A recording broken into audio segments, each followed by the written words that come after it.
welcome to Let's Go Live with Jack Kelly. We have another amazing show. Amazing, I tell you, one of the best ever. You gotta stay here, watch it to completion. So for today, what we want to talk about, and I want to be really careful, it's about, are you sabotaging your own interview? Are you kind of shooting yourself in the foot? Now, when I'm saying this, I want to be respectful. I don't want to make it sound like I'm victim blaming or anything of that. Please don't look at it this way.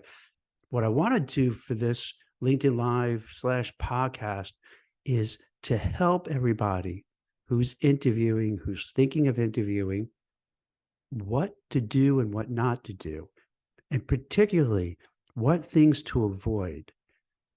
What are the things that if you do, it's just going to go, just blow up the whole interview process. So without further ado, let me just jump right into what to do, what not to do when you're interviewing, how not to sabotage your interview process, and how to thrive, survive, succeed, win the interview, do well, get the money you want, get that job you want, and just succeed and move forward. Because that's all this is about on these LinkedIn Lives that I'm doing. Is all about empowering people, giving them, arming them with all the information, all the knowledge they need, all the support they need, so that you could do well, you could advance with your career, you can move forward, particularly in tough times like this, where it's really rough. So we're here to help you and keep you informed. And let's do this. So let's get started. To avoid sabotage. Well, let me give you something that I've done as a recruiter. I've run a search firm for now I think it's going on 26 years. And when we have a search and we work really hard on it, and we're trying to find the right person for the right job, and we're doing all that work, doing all the recruiting, speaking to candidates, interviewing candidates, and then time goes on and find out we didn't place that person. Another recruiting agency or somebody else placed the person. And myself and my team, we'd regroup and say, how did this happen? We really thought we had a competitive advantage. We know the space, we know the people in the space, we know the hiring manager, we know the company. So it was all in our favor that we should place the person, and we didn't. So we have what we call a postmortem to figure, okay, we lost, but we're not going to be, oh, boo, we missed out on it, even though we probably missed out on like 30, 40 grand in a fee. That kind of sucks, but you got to be a big boy, big girl, and move forward. So what we would do is do this kind of reconstruction, this postmortem, to see what we did right and what we did wrong. And why did we miss it? How did we not get that candidate and let our rival get that candidate? Because recruiting is a really super competitive area, particularly contingency recruiting. It means that you only get paid if you place that person. So you want to make sure you get that person. So what we'll do is just kind of analyze it and be very stark and very honest and very raw in terms of figuring out what we did wrong. Not so much what we did right, but what did we miss? What did we do wrong? And it's not to point fingers at anybody. It's not to point fingers as, Jack, you screwed up. You should have done this. Or Christine, you should have done that. Or Michael, you should have done this. Nah, it's more of, let's figure out why this happened. And what lessons did we learn? So when we move forward, it won't happen again. Or it won't happen as often again, because you're never going to win everything. You're not going to win every interview. You're not going to win every job offer. You're not going to win as a recruiter, placing a person. But you want to place the person more than not. You want to get the job more than not. And that's the goal. So I would say it's the same or similar to when you're interviewing. If it's not working out well, if you're going on interviews and not getting called back for a second, you're getting ghosted, or maybe even not even being called for an interview, I would suggest this is the time where you have to do some self-analysis and think, why is this happening? Why am I not getting an interview? Why am I not progressing to the next level? Why am I not getting to the third or fourth or fifth round of interviews? Why am I not getting the job offer? What is happening? Now, it's very easy to say, and it is true, for white collar professionals right now, it's a brutal market. Companies are not inclined to hire. They're in cost cutting mode. They're worried about what's going on in the Middle East. Is it going to just go and bring everybody else, including the US, into the fray? Still, we have what's happening in Ukraine. We worried about a recession. There's high inflation. You go anywhere, in Manhattan or San Francisco, there's crime. It's just a mess. So companies are not hiring aggressively. When things are bad, they hunker down. And add to the mix, we're heading hard into the holidays. So usually the holidays, everyone kind of just coasts and say, we'll wait till January. So yes, this is the backdrop. But even with that, and the reason I'm putting there, so there are valid reasons why you might not get that interview and move forward. Those are the macro, those global macro reasons. What now I want to hone in on is what you can do, because there's certain things you can control and certain things you can't control. You can't control the war with Israel and Hamas. We can't control that. We can't control what's going on in the Ukraine. We can't control recession, but you can control how you interview, how you do well, how do you articulate, how do you tell your story, how do you do your elevator pitch, what do you do with your LinkedIn profile, what do you do with your resume? These are things that are in your control. So let's start from the scratch. One of the first things you want to do when you're interviewing, spend some time researching, doing your homework on the company and the interviewers. Now, with the company, you want to find out as much as you can. How do they fit within their tier system? Are they respected, not respected? How are they doing financially? If they're publicly traded, how is their stock price? What are products? Excuse me. What products do they sell? What services do they offer? Are they better than others or not? The reason you want to do that is because invariably you're going to get a question. So Jack, can you tell me why you're interested in this company? And also, what do you know about the company? That's the voices in my head when I hear like HR asking these kind of questions. No offense, HR. So you want to know that, because if they ask you the question, like, what do you know about the company? What do you know about our services? Why this company? And if you don't have a good answer, that's like strike one, or that could even just knock you out. The reason it can knock you out is then the interviewers can say, you know what? You didn't even bother to do a modicum of homework to find out about the company and what it's all about. So you're just coming up, showing up. Here I am. I'm so awesome that I didn't have to do any homework. You're going to just give me the job offer because I'm so great. It doesn't work that way. You really want to know what's there. So then you can nail it. You could say, look at the difference. You could say, well, I'm really interested in ABC Widget Company because I really love the products you offer. Particularly, I use this product XYZ, and it's fantastic and wonderful. And I really like it.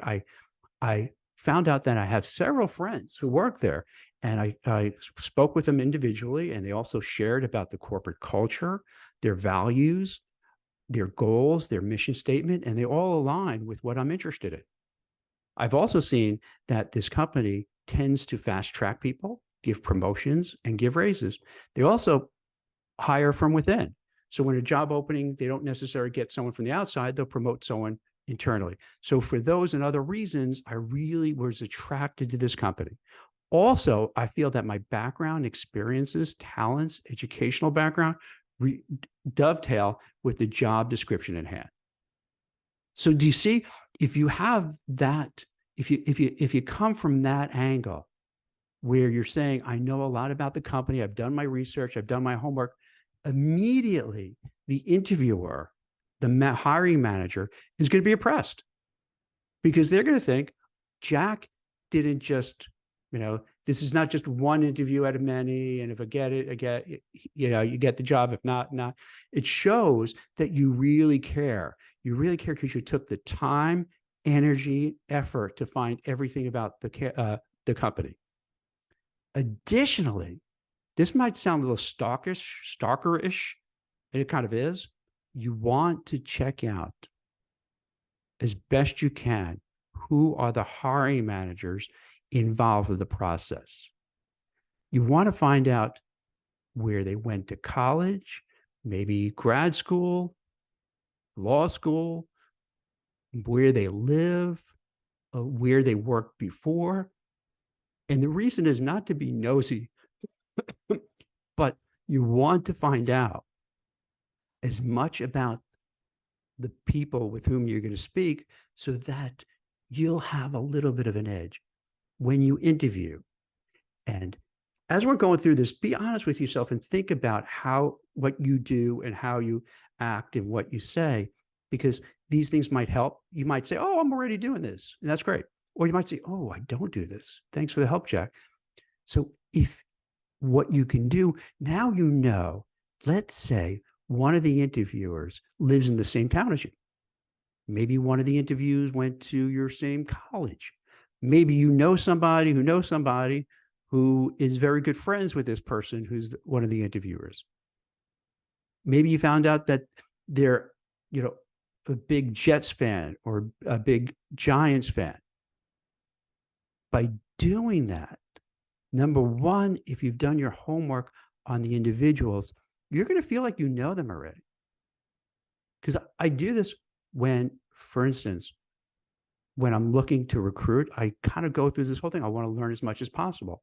When I'm writing articles for Forbes, I dig deep to find out, and let's say I'm profiling an individual, like a CEO, I really do my homework so I know everything about that person. So the time I have the conversation, it seems like I know him or her. And you could have that bond immediately happen. So by understanding who these people are, you could then get a better sense and feel confident like you know the person. And that's a key thing, because when you go into an interview, one of the secrets that people don't talk about is that hiring managers want people who are likable, who are charismatic, charming, polite, motivated, interested, intellectually curious. So by kind of doing this homework, the interviewer is going to vibe with you because now you're forging relationships. One of the challenges people have in interviewing, they don't feel comfortable with small talk. When I say small talk, it's like instead of having, hey, good morning, how are you doing? I'm fine. How are you? Fine. You're not building any bonds. Instead, imagine this. Hey, I think I've noticed that you're a Jets fan, and I know I'm a Giants fan, but I got to give you kudos. That's great. You guys pulled it out. That was some game, right? And then the other person is like, "What? Like, how did you know?" All right, and you just get absorbed into that conversation. So now you've transcended this very cold, clinical, ask a question, answer the question, ask the question, answer the question. Now you're kind of bonding. You got some commonality. Similarly, if you say, hey, I understand that, you went to such and such university. That's where my brother went. What did you major in? Oh, that's what he majored in. And then you build that comfort level. And it's a world of a difference. It's very different when you do your homework, you do your research, you know about them, you feel confident and comfortable because you know about them. They feel flattered that you know about them. Then it opens up the door so you could have an organic conversation, not the phony, fake, kind of conversations you have in job interviews, but it becomes more real. And they like you more because you're coming across authentic and genuine, and they're seeing the real you right from the beginning. Does that, I hope that makes sense so far. So stick with me. So that's one of the first steps. You also want to make sure, this is kind of leading up to the interview, that your resume is up to date. It has all the relevant information. You've read and reread the job description, and you want to make sure that your LinkedIn profile, because they're going to check your LinkedIn profile as well as your social media footprint. If you're not aware, they're going to snoop and check it out. Particularly now, where there's such toxicity out there and such, hate going on between, for instance, right now with the Palestinians, Israel, everyone's looking to see whose side are you on this. We always do this lately as a country. Whatever comes up, one side, another side, you're always fighting. So you got to be careful, and you want to kind of make sure that that doesn't blow up in you also. But anyway, what by getting a sense of the resume and the LinkedIn matching very well with the job description, when you have the conversations, the interviewer will see like, oh, okay, they have a lot of these points. And then you could share what the job description, the bullet points, and then answer exactly, hey, here's what I've done to address it. Now, it sounds simple, but a lot of times people are a big issue that befalls folks is that it's hard for them to put the dots together, so that instead of being able to say, hey, Mr. and Mrs. Interviewer, I know you're looking for somebody who is good at X and is good at Y and could do Z and so forth, and be able to clearly articulate what your skills are, what your responsibilities are, what you've done in the past, in the recent past, and what you're looking to do next, and why this company and why you feel you're a good fit. The failing why some people sabotage themselves is they don't prepare, and they're not able to clearly articulate who they are, why they're here now, why are they the best person for the job. They'll kind of meander all over the place. They'll talk about this thing and that thing and something over there and so this other thing. And the interview is just like their heads are exploding. Like, can't you clearly, concisely articulate why we should hire you? One of the ways you could do it is by having an elevator pitch. Elevator pitch kind of sounds old-fashioned, but it boils down to, if you're in an elevator with, let's say, a key executive, and you're trying to sell, and you always wanted to sell a product or something to them, that you're able to quickly, concisely sell to that person within the time frame they're going from like the ground floor to the fifth floor. Maybe it's 30 seconds, 40 seconds, a minute, and boom, you're able to do that. Similarly, when you're interviewing, you need to practice, put together an elevator pitch of your skills, your abilities, your talents, any accreditations, any credentials, licenses, online courses, certificates from universities, and walk through why you are the best person for that job. You can't just say I'm the best person for the job. You need to cite examples, give examples of wins, of accomplishments, of achievements, of what people have said about you. Maybe you can even bring along with you recommendations, and you could share with them later on, say, hey, I have these recommendations I could share with you. So this way, it's not just puffery, like, oh, I'm great, I'm wonderful. You're really giving succinct examples of why you should get this job. No going off the beaten path, no just wandering around, no talking about this and that, the other thing. Hyper focus on why you are that best person. It's similarly like when they say, tell me, but that question, that dreaded question, the question, so can you tell me about yourself?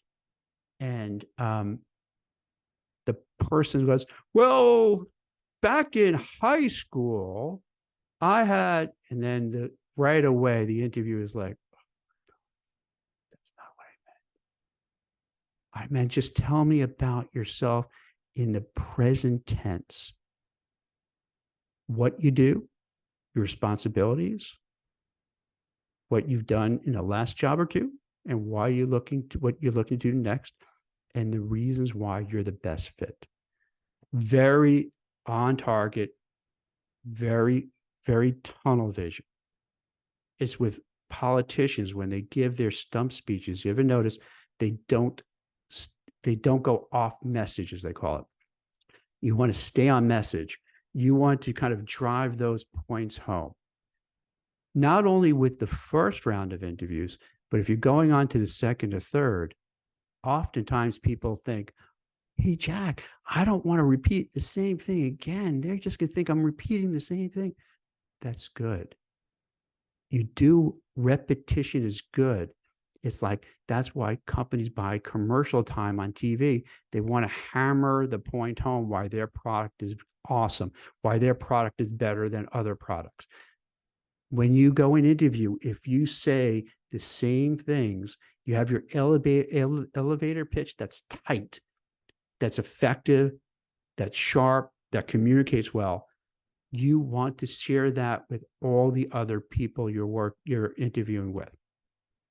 Now, there's a caveat. You need just to change it up a little bit. So when you're speaking to an HR person, they're going to probably be more concerned. Are you, will you be a good employee, or are you going to be a pain in the butt? Are you going to be a liability? So you have to show you're going to be a good corporate citizen.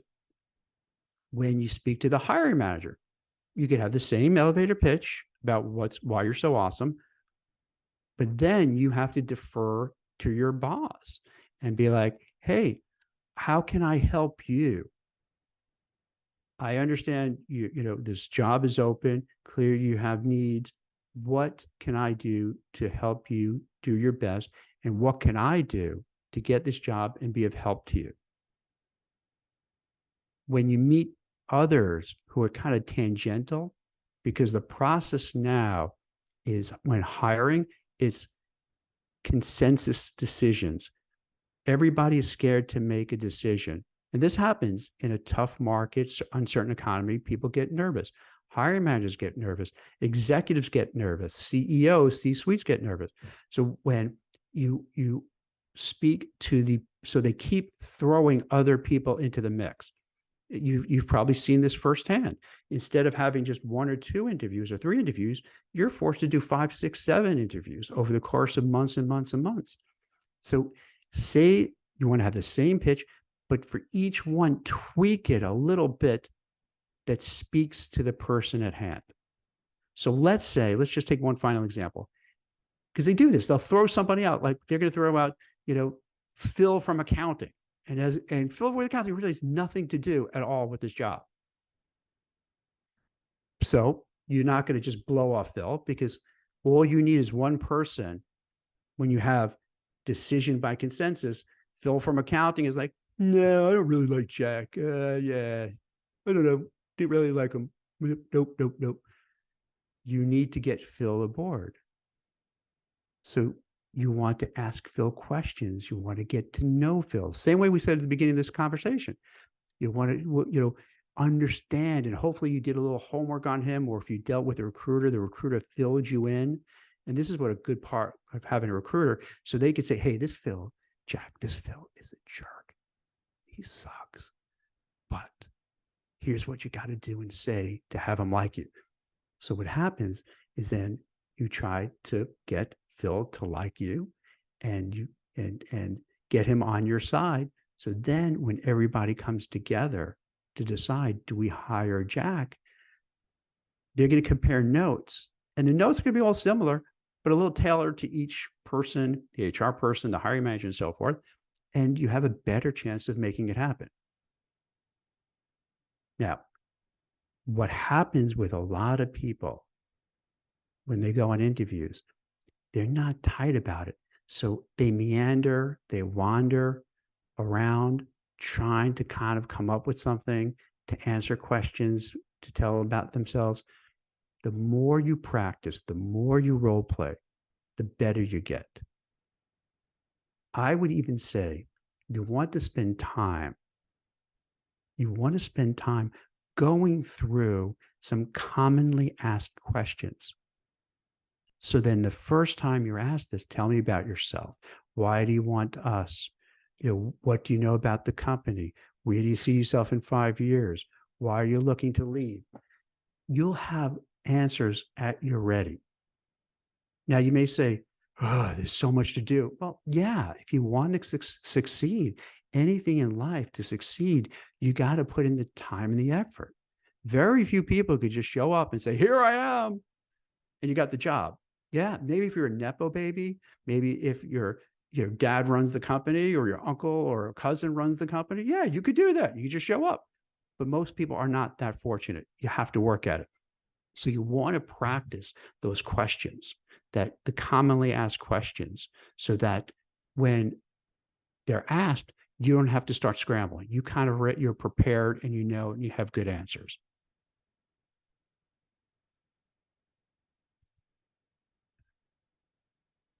When you're interviewing, here's some tips you have to do.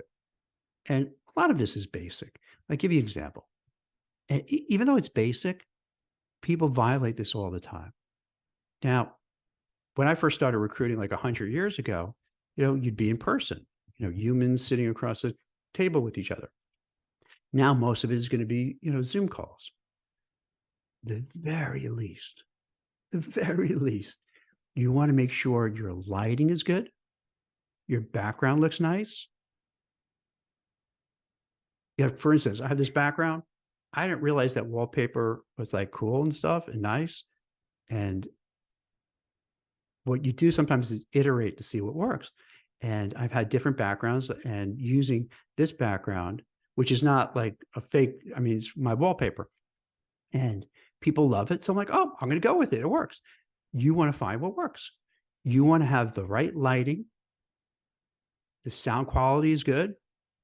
The backdrop looks good. There's no interruptions. You don't have behind you an unmade bed or something weird happening in the background. You want to be tight with everything. If you go on an interview and you, first of all, don't come late, come early. I don't care if you're early and just sitting there twiddling your thumbs. Get there early, because you want to make sure all your technology works. Because the way life works, if you don't come early, your technology is not going to work, and then it's really uncomfortable, and you're starting in a bad way, and it just gets, goes downhill fast. Make sure everything works. Try it out beforehand.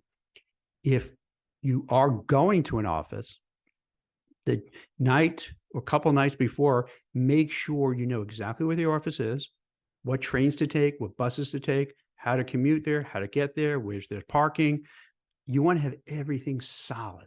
So when you go in there, the last worry you have is about, if it's in person, getting to that location, getting there early, getting set up, being nice to the security guard, be nice to the receptionist, be nice to the janitor, be nice to everyone you meet with, because what happens, and this doesn't go on too often in person, but it does. When you're there, believe it or not, the security guard, the receptionist, other people who are just involved with the interview process to a lesser level, they're going to judge, and they're going to pass on their judgment. Because if you act rude to any of them, they're going to go and tell the boss who's in charge of the interview to say, Jack was pretty much of a jerk. He was rude to everybody. When he came in, he didn't want to show his ID because he thought who he is. and he snapped at the receptionist and so forth. You want to be polite and nice and respectable for everyone, because first of all, it's the right thing to do. Second, it makes you look good. And third, it avoids you for shooting yourself in the foot by creating enemies day one.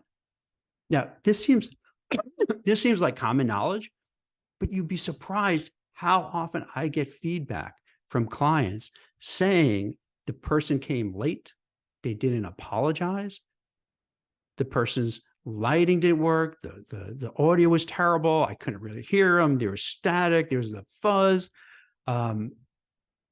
Yeah, they just seemed odd and awkward. These are things that you could easily avoid. Another thing is this.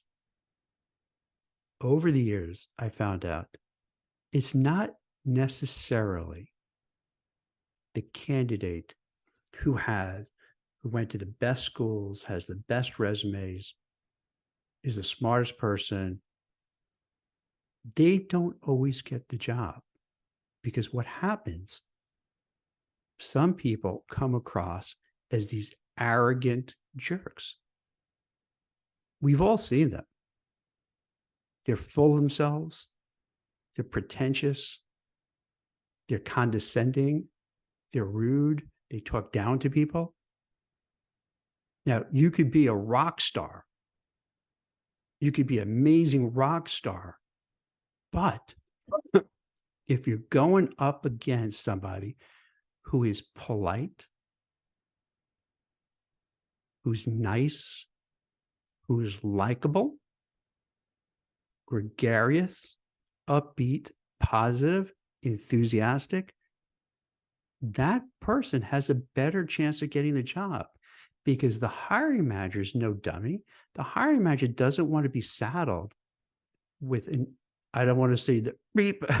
I don't know what I could say on LinkedIn without getting canceled. So, I'll put in whatever curse word. You don't want to come across as this arrogant jerk. Even if you feel you should be an arrogant jerk because you possess all the skills and background, so you want to come in there, yeah, I am the best, but in such a kind of nasty, look at me, how cool I am way. If you're a hiring manager, do you want that person working for you? They'll drive you crazy. They could be brilliant and smart, but then they could drive you nuts. So you want to come across positive, happy, motivated, interested in the job. You want to actively listen.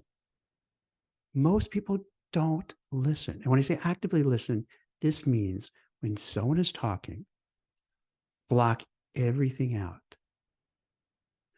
When you're speaking to that interviewer, that hiring manager, even the tangential people, locked in, eye contact through the Zoom call, nodding your head, showing that you know what's going on, asking questions, showing that you're interested. That makes you stand out. Conversely, if you don't, let's say you don't ask any questions. Let's say you come across, and this is something people do all the time. You could be a very friendly, gregarious person, but then you go into the interview and they'll say, so Jack, tell me about yourself. I'm a recruiter. And then you chirp, chirp, chirp. Well, Jack, can you tell me more about what you recruit for? Yes. Okay. What do you recruit for? Compliance. Well, what kind of compliance? Compliance jobs. What does that mean, compliance jobs? But you see where I'm getting with this? You could get somebody who's smart and capable and usually very talkative and communicative, but for some reason, a part of their brain shuts off and they feel they have to be this corporate drone. Yes, no, one word answers. That's not how it works. that's a great way to just sabotage your interview process. Because if you're just giving like yes and no answers and not communicative, you might think you're being polite by not, droning on, but it's just the opposite. You want to be able to have a conversation with them, actively listen when the interviewer, whomever else is involved, and by actively listening, I mean you're not waiting and not paying attention because you just want to say something. You actually want to hear what they're saying. You want to listen and get what they're saying.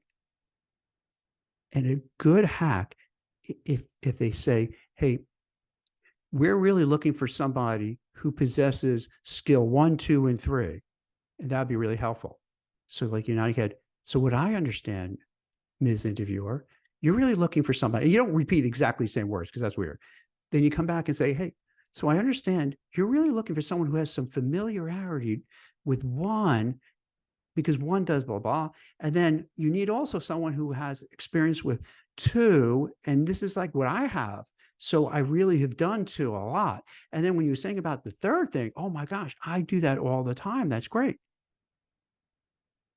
So now you're ingratiating yourself with the interviewer because you're conversing, you're sharing, you acknowledge you've listened to them, you understand what their needs are, you're reframing the needs by not repeating the exact words that the interviewer asked, but you're kind of putting a slight changes, putting your own spin on it, and then giving your firsthand experiences and why you fit that bill.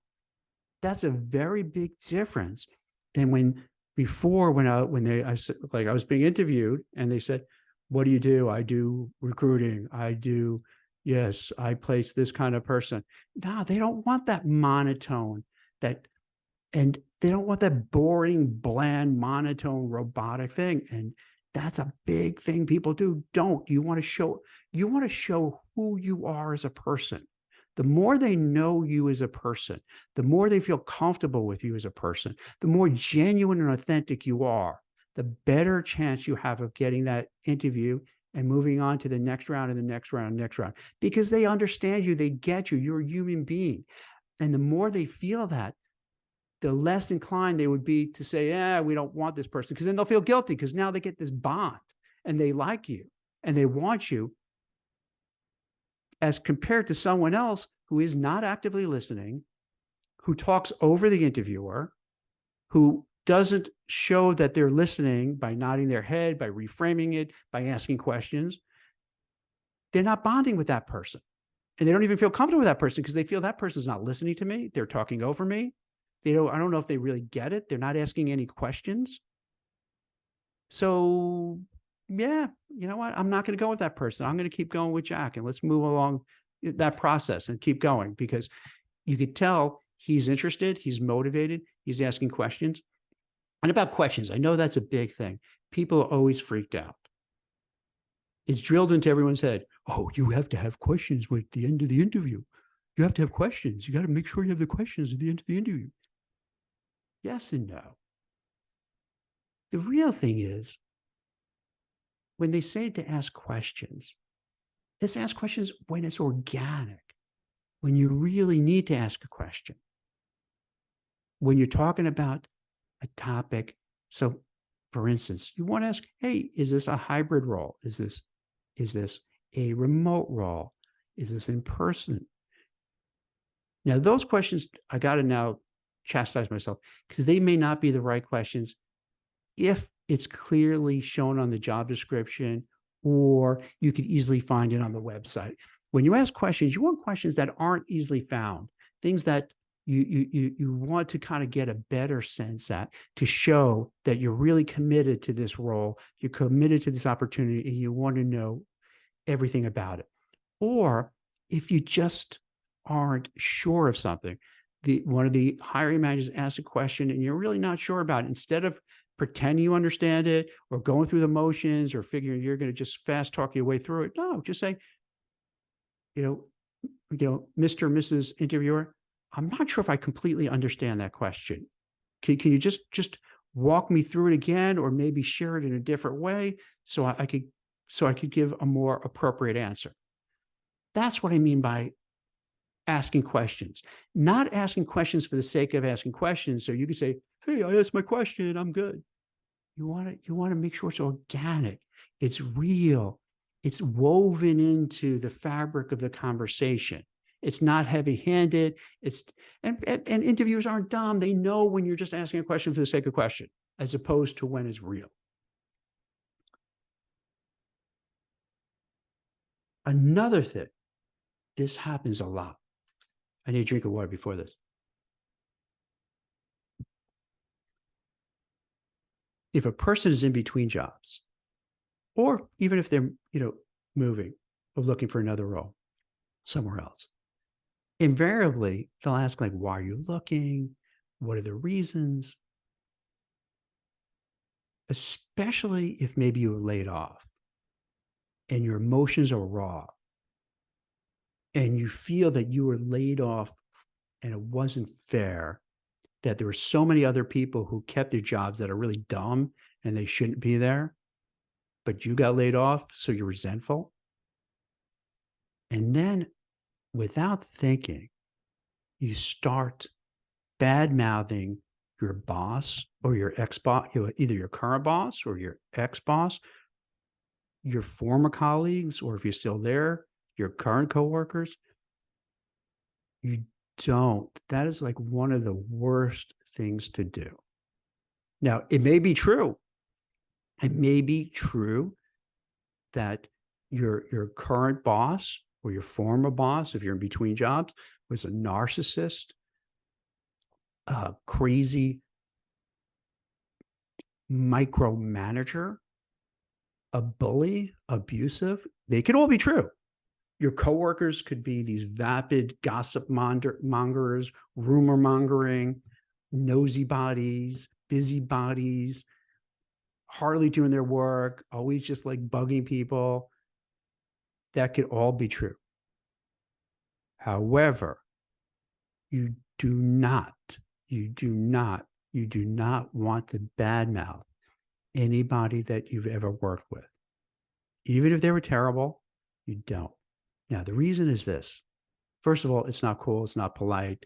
It's not, if you hold yourself to a certain standard, you don't want to resort to that, to name calling and pointing fingers.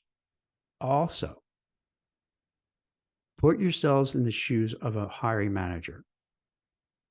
If you're going to complain and bitch and moan about your former coworkers and boss, they're going to feel you're going to say the same thing about your manager when you go somewhere else, or you're going to say the same thing about your manager to your new peers and other coworkers, because you're going to think if they said it once and badmouth those people, why are you not going to badmouth me, the hiring manager, and spread and say the same things to other people?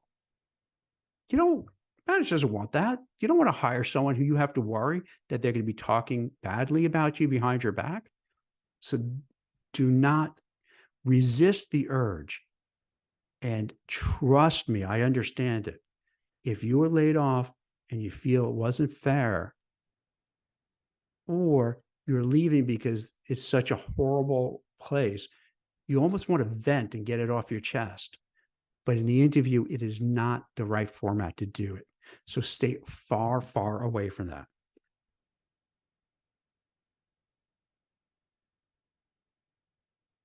Let's see. I got to take my notes here. See what else, because we got a lot, right? I think so far so good. What do you think? This is helping out? Definitely. You're hitting all your marks. Right.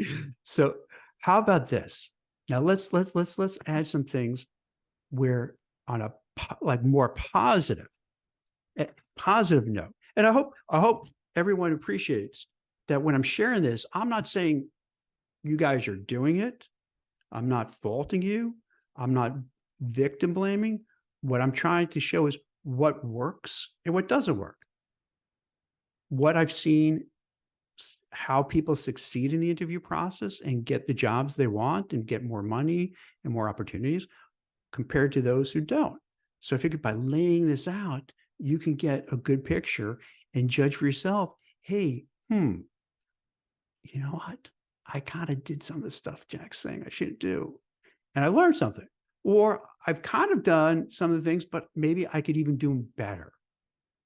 So that's kind of one of my goals. Now, here's some things what you can do to improve, do better, and have a higher likelihood of succeeding. Number one, do some mock interviews. There's a lot of online platforms where you can do these mock interviews, or you could just have it with family, friends, trusted advisors, and just role play. And just role play through.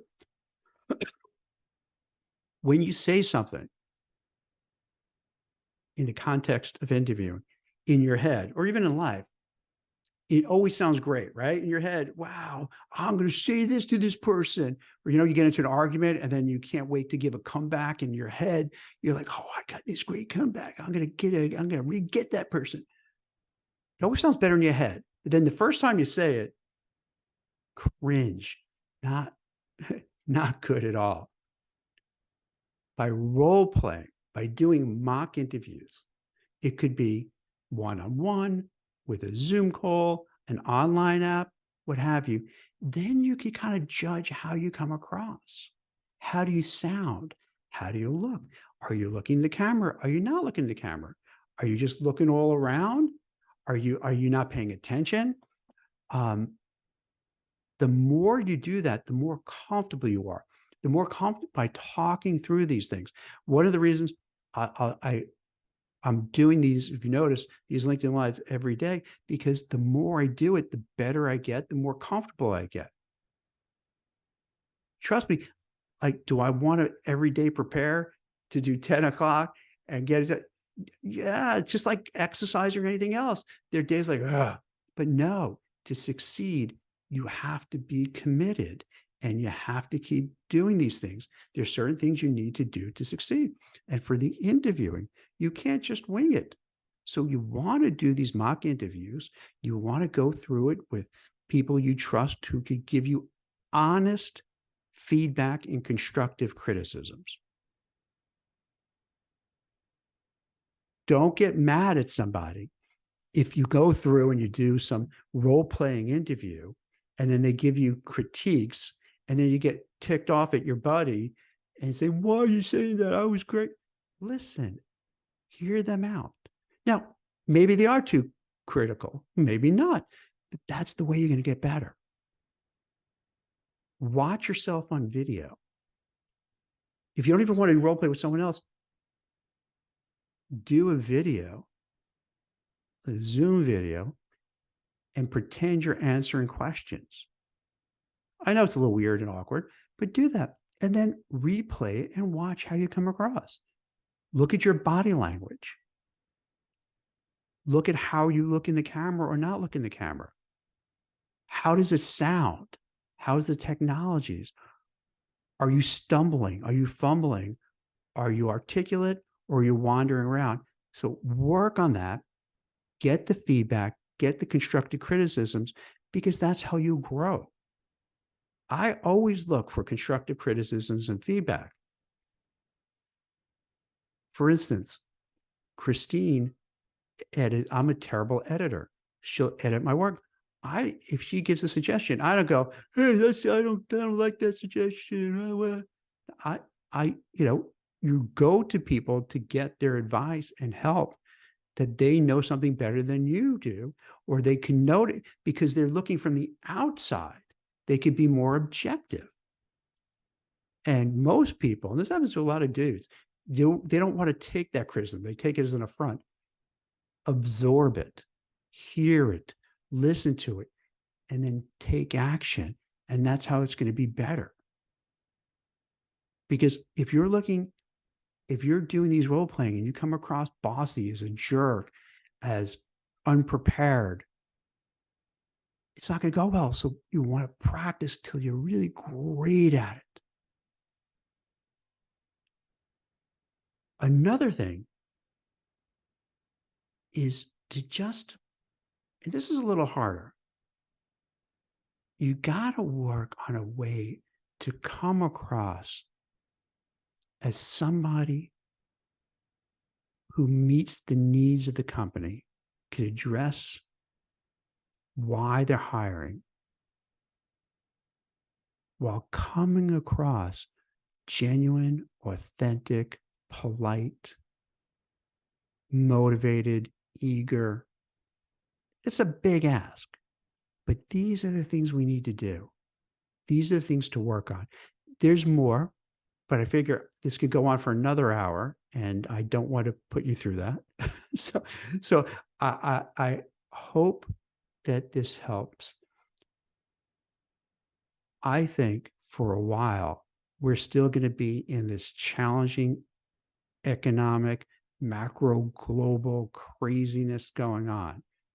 So more than ever, you have to be really tight and smart about how you interview, what you say, what you do, because it's too easy, particularly for white collar, mid to senior level professionals.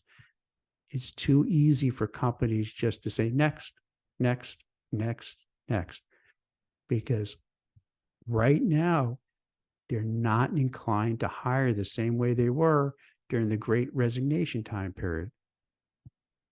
So you have to stand out. And the best way to stand out is doing pretty much we just talked about this morning, all the things you need to do correctly and all the things to avoid.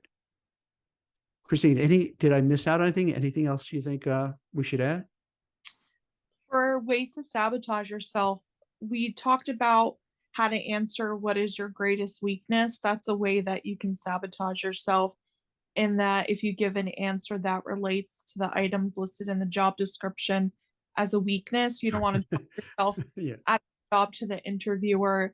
And you also don't want to get too comfortable where you think you can like maybe drop an F bomb or something because you just feel very comfortable with the interviewer. I had a question. Mhm. Can interviewers sabotage themselves if they bring up money too early in the interview process? Yeah, I think so. I think so with the compensation, sometimes people right out of the gate. Now, let's be frank. We all want to know what we're getting paid. You want to know how much it is. You don't want to waste your time if you're going through a whole interview process to find out you're not going to get what you want. I would try to do this before the interview. One of the things to do your homework on is to get a sense of what's the range. So let's say with a lot of states now, you have to have a salary range, a salary band on the job description. But these companies are cute. And instead of saying the salary is from 100 to 125, they'll sell the salary is from like 50,000 to 500,000. And you think I'm exaggerating, I'm just a tiny exaggerating. That's what it is. Huge caps. Before maybe one of the ways to do it, if you're dealing with a recruiter, they should have a better sense of exactly what the real range is. So you could kind of narrow it down. So then you don't have to have that awkward conversation about how much you're being paid because they're giving you that heads up.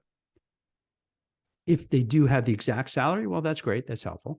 If not, and you're doing it solo, when you're speaking with the talent acquisition person or the HR person or the internal person at the beginning, even before the interview, it's within your rights and you should say to the person, let's say Christine is the hiring manager, the HR person, and when we're setting up an interview, I would say something like, hey, Christine, I really appreciate you thinking of me to bring me in for an interview.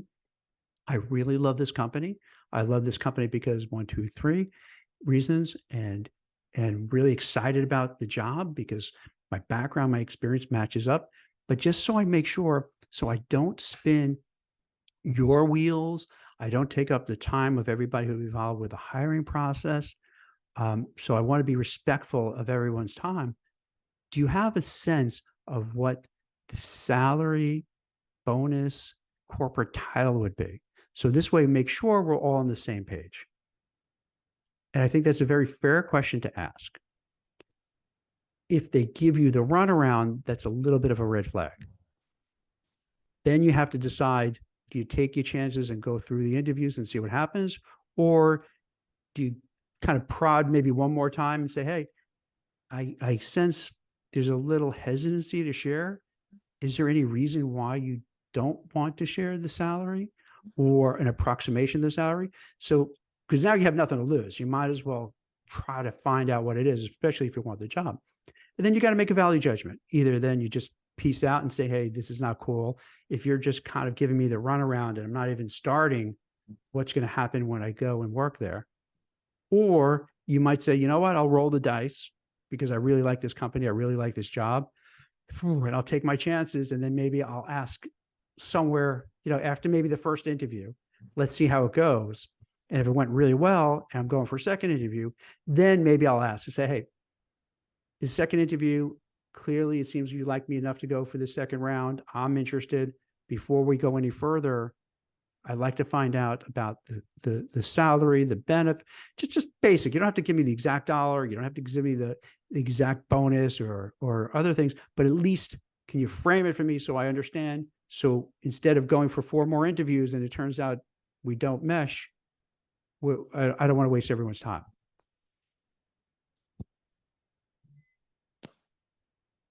And then you had something else, Chris. It was about the weaknesses.